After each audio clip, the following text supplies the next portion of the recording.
America. Right. All right. Hey, this is Adam Kitt, the Singing Realtor, coming to you with our Monday morning market minutes with my partner Noel Fielding. Noel Fielding. Your super secret special agent, armed with my license to sell. Super special, for sure. Super special. I'm not going to do that. Don't bait me. Hey, listen, we wanted to come to you real quick and give you a real quick update about what's going on in the Fresno MLS market.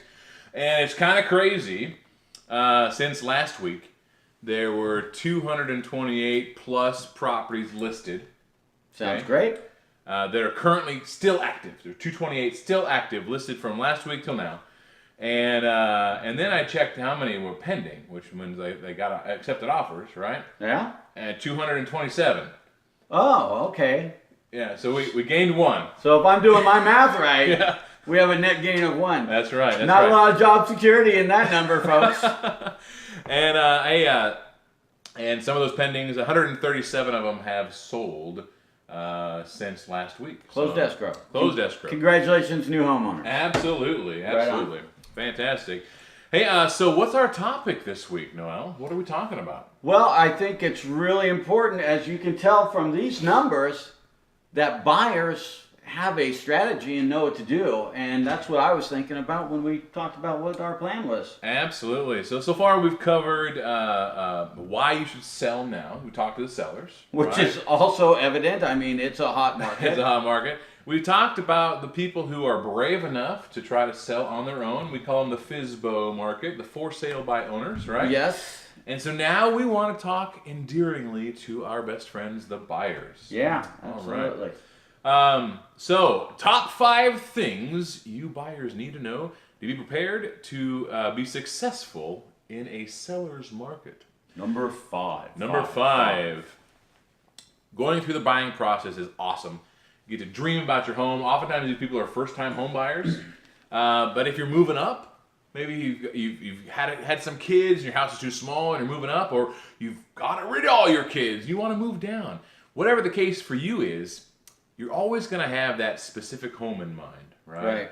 And you're going to have a cajillion things that you wish for. You know, you wish for the granite countertops and the perfect sink and the whatever doodads you like in your house, right? Right. But in this market, because the pickings are so slim and it's so competitive, our recommendation is that you whittle your wants and needs down to a list of 3 to 4 must-haves. Start with that as a foundation, and hope for the best that you get everything else. Because really, beggars can't be choosers, as my mom would say. Yeah, and the bigger challenge with that is if you do find that one that checks off all 10 boxes, well, it's checking off all 10 boxes for everybody else too. So Exactly. So that's the problem that you run into. So the mindset of at least making sure your must-haves is super important. That's number 5. I mean, I'm always thinking, location, general size, bed bath count is important for a family. Condition, obviously. Condition, and that location is a big deal for people. It's key for sure. Right. Number 4. When you're out there, you might consider as a strategy writing multiple offers on several properties at one time. Don't worry, we're not going to let anything bad happen to you. You're not going to go to escrow and own 4 properties or something. It's your lucky day. You can now buy 4 houses. Landlord. But by doing this, if you should win both offers that you've written at the same time, you still have the ability to withdraw, ask for forgiveness, not for permission. Absolutely. In fact, I just had that exact scenario just 2 weeks ago with Dr. Ken. We wrote multiple offers on one day, and we had 2 offers get accepted. They both said yes. We're like, wow, now we have to choose. Right. It was a great situation to be in, and it definitely works out for your benefit. Better have it and not need it than need it and not have it kind of thing. And don't get crushed. Don't let, if you don't get the offer accepted, don't get derailed and go lick your wounds for 3 days because you're going to miss your house. So keep out there, be aggressive, be watching all the time, and let your agents do a great job helping you find that home. Absolutely. Number three, put your best foot forward. Remember, you're buying your house. This is not... Is that your left foot? Is that your best foot? In this particular instance, it is. But you're buying your house. This is not a tutelage for investment buyers, right. Okay? But if you're buying your house, don't lose it over $1,000. Don't go in and go, you know what, maybe we should skip the $500.14. Put it out there. What you're approved for should be I'm not telling you to overspend $30,000 or anything like that, but if the list price is in reason and you want the house, and it comps out, then you should be making your best possible offer. Absolutely. What he's saying here, just to kind of add a little to that, because we're getting into this multiple offer situation, right, on just about every house is receiving more than one offer. If you put your best offer out right at the beginning, the more hesitant buyers out there in the market, you have a higher chance of winning right at the beginning. There's no law that says they have to ask for everybody's highest and best. They can pick whatever one they want. And if yours is the best, then you have a better chance of getting it. Number two. Let's talk about lending. When you get approved for a home, when you're going through the buying process, we always provide a letter of pre-approval, or a pre-qual letter, as sometimes people call it. Yep. When you get approved in that, if you're using the right lender, they're going to go the extra mile for you and get what we call a DU approval, which is direct underwriter approval, which means they take it to the next level in their hierarchy, in their lending services.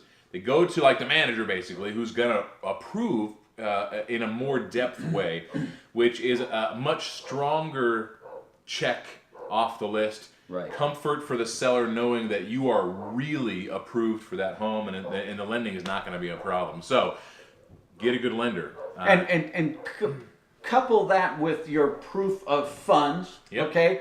Make sure you're getting that up-to-date bank statement that shows you've got the 10, 15, 20, 50,000, or whatever that number is, to show that you've got the down payment handled, and you're proving, along with that pre-approval letter, that you are a legit buyer and they should be looking at your offer. In fact, if you don't have those things and I'm representing the seller on that, I won't even consider your offer. I won't let them unless there's nothing else on the table. Absolutely.